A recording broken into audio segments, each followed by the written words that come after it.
ይሄን ነገር ከእውነት አንፃር ብቻ ነው የምናገረው እንጂ ታየ ምናምን ይለወጣል ወይ ደግሞ ለነገር አመጣለሁ ወይ ደግሞ ታየ ላይ ዘመቻ አስነሳለሁ ምናምን ብያለሁ።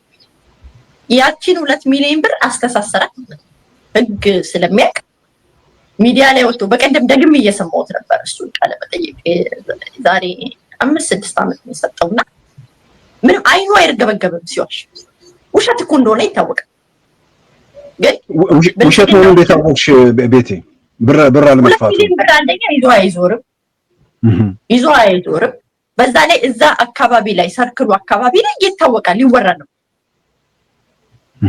ሁሉም እኮ ያውቃል።